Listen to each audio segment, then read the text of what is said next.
perkenalkan nama saya Sandra Rahagu. Saya dari Program Studi Pendidikan Agama Kristen semester 4 kelas C. Di sini saya akan membuat video simulasi tentang pembelajaran strategi pembelajaran kooperatif untuk mata kuliah strategi pembelajaran pendidikan agama Kristen. Selamat menonton.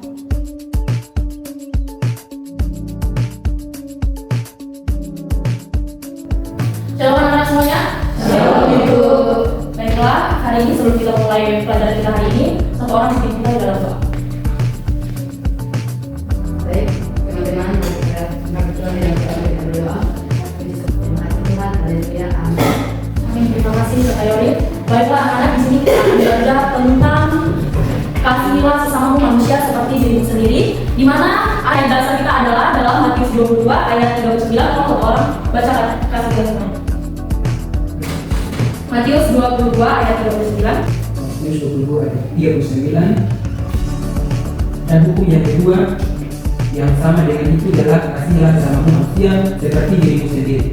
Nah, kita di dalam Alkitab kita diajarkan yang namanya mengasihi sesama kita seperti mengasihi diri. Nah, anak-anak, apa yang ada di benak kalian ketika saya bilang mengasihi sesama?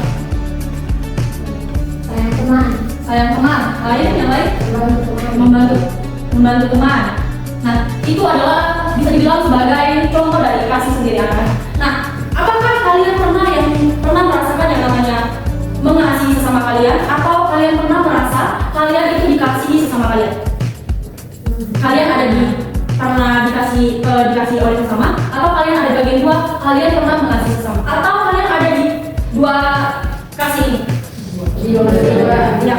Baik, kalau kalian sudah ada gambaran tentang kasih, maka dari itu kita di sini diajarkan tentang mengasihi, di mana relevansi dalam kehidupan kita sehari-hari adalah tadi dikatakan bahwa hukum yang kedua adalah mengasihi manusia atau mengasihi sesama kita seperti mengasihi diri kita sendiri. Nah, di dalam Matius 22 ayat 39 itu bukan hanya sebagai sebuah ajaran saja, sebuah doktrin di mana umat Kristen itu harus diwajibkan untuk mengasihi, bukan hanya sekedar pengajaran saja, tetapi bagaimana kita adalah inti dari seluruh hukum dan nubuat dalam kekristenan itu, di mana kita harus mengimplementasikan, bukan hanya sekedar kita diajarkan untuk saling mengasihi, tapi bagaimana kita menerapkan kasih itu di dalam kehidupan sehari-hari kita terhadap sesama kita. Nah, anak-anak, hari ini kita akan berdiskusi tentang mengasihi sesama. Nah, sebelum itu di Alkitab itu diajarkan 4 jenis kasih. Coba kalian ada yang tahu tidak?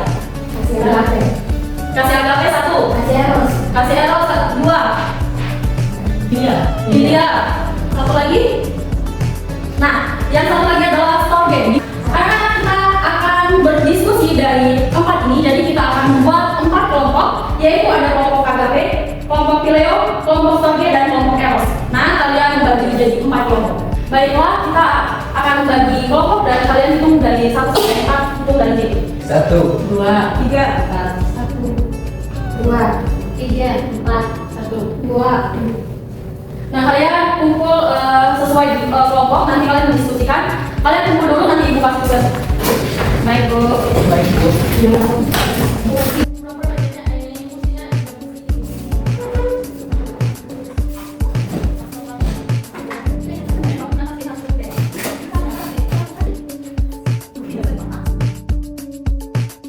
Baiklah, ibu akan masuk tugas. Kali ini kelompok agape, kelompok phileo, kelompok storge, dan kelompok eros.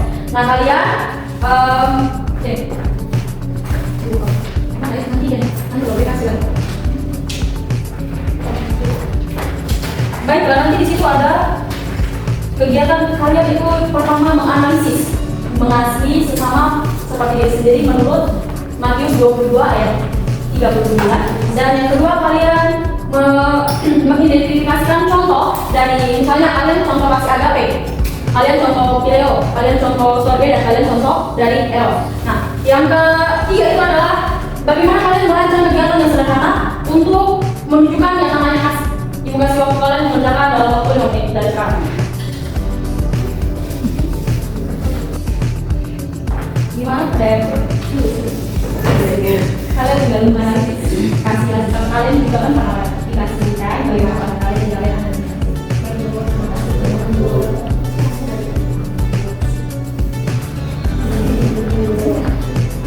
kelompok ini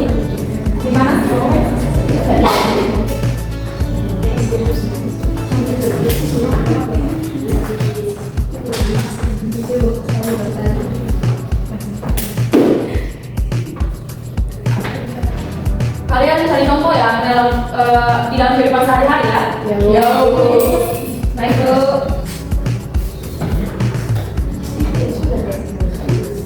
Baik Ibu, kami mau menjawab.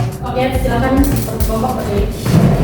Nah, contoh dari KCR itu karena yang menjalin hubungan jarak jauh sering menunjukkan kehadiran satu sama lain, bukan hanya untuk berbicara tetapi juga untuk merasakan kasih sayang atau pelukan. Ya, terima kasih. Nah, anak-anak kasih eros itu atau kasih romantis terhadap suami istri atau pasangan itu yang dibutuhkan adalah kepercayaan. Begitu anak-anak. Nah, selanjutnya apakah masih ada kelompok ya? Kami Bu, ya silakan berdiri. Baik, kami akan hasil riset kami tentang menganalisis makna kasih sesama manusia seperti dirimu sendiri dalam Matius 22 ayat 39. Di sini ada mengasihi dengan tulus. Yesus mengajarkan bahwa kita harus mengasihi sesama manusia dengan tulus dan sungguh-sungguh, bukan hanya sekedar kata-kata. Kemudian mengasihi tanpa syarat.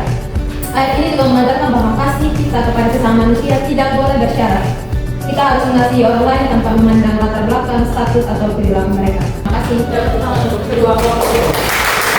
Dan terima kasih. Nah, apa yang dibicarakan mereka itu sama seperti kasih agape tanpa syarat. Jadi tidak ada ketika kita mau memberi dengan hati yang tulus, tidak ada kita mau yang namanya imbalan. Nah itu dikatakan sebagai bukan kasih agape, tetapi kasih agape itu seperti kasih yang tanpa bersyarat, seperti Tuhan mengasihi kita tanpa bersyarat, siapapun kita tidak dipandang Tuhan, begitu. Nah, selanjutnya apakah masih ada kelompok lagi? Kami Ibu. Ya, silakan. Jawaban kami itu contohnya yang pertama, sahabat yang selalu mendengarkan dan mendukung saat kamu sedang sedih atau mengalami masalah. Ya, terima kasih Tuhan untuk mereka. Memberikan contoh tentang kasih beliau yaitu kasih persahabatan, di mana ketika kita ada bersama-sama mereka kita harus mendukung. Ketika kita ada di depan kita harus merangkul, bukan ditinggalkan, tetapi kita sama-sama mendukung, mendorong mereka untuk bersama-sama dengan kita melangkah maju untuk demi kebaikan kita, bukan malah kita iri hati kepada mereka. Nah itulah yang dikatakan dengan kasih beliau. Oke, selanjutnya kelompok yang terakhir ya, berdiri. Contoh dari kasih surga itu adalah kasih seorang ibu. Nah, di mana ibu biasa terbangun di tengah malam ketika anaknya menangis tanpa mengeluh. Dia segera bangun dan menggendong anaknya atau menyusui dan menenangkan bayi tersebut sampai tertidur kembali. Jadi, analisisnya tindakan ini menunjukkan kasih surga atau kasih alami tanpa naluriah dan seorang ibu yang penuh perhatian dan pengorbanan terhadap anaknya. Ya, terima kasih. Nah, ini adalah kasih story dan mereka mencontohkan tentang kasih ibu. Kalian pernah dengar bahwa kasih ibu itu sepanjang masa. Nah, itu juga mencontohkan bahwa kasih tanpa syarat, kasih tanpa imbalan. Oke, itu adalah kasih story tentang keluarga. Nah, sekian dari pembelajaran kita hari ini. Kalian sudah memahami bagaimana kalian bisa atau harus mengasihi sesama kita seperti diri kita sendiri. Bagaimana kita mau diperlakukan orang lain, maka kita harus memperlakukan mereka seperti itu. Banyak orang bilang bahwa cerminan perilaku kita adalah cerminan perilaku sesama kita. Jadi ketika kita mau diperlakukan baik, maka berbuatlah baik. Tetapi ketika kamu mau diperlakukan sebagai seorang penjahat, maka perlakukanlah sesamamu itu sebagai orang jahat. Tapi itu bukan diajarkan di dalam Alkitab kita, di mana kita diajarkan bahwa saling mengasihi, saling merangkul tanpa syarat, tanpa imbalan. Dan hari ini Ibu akan menutup pembelajaran kita dengan sebuah kesimpulan yang mengatakan bahwa mengasihi sesama itu bukan hanya kewajiban kita, tetapi bagaimana panggilan rohani yang ada di dalam diri kita dengan berdampak luas, bukan sekedar untuk diri kita sendiri, tetapi untuk orang lain juga, di mana dalam kehidupan pribadi kita tentang relasi sosial hingga transformasi komunitas. Dan dengan menerapkan kasih dalam keseharian, setiap orang Kristen yang dipercaya sebagai agen kasih sendiri. Jadi kita sebagai orang Kristen, pemuda Kristen itu dipercayakan sebagai agennya. Jadi kalian itu adalah penyebar. Sekian pertemuan kita hari ini. Satu orang pimpin kita dalam doa.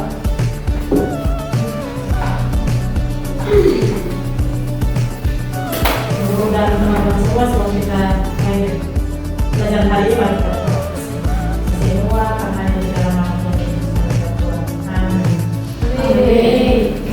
Terima kasih hari ini 1, 2, 3. Salam.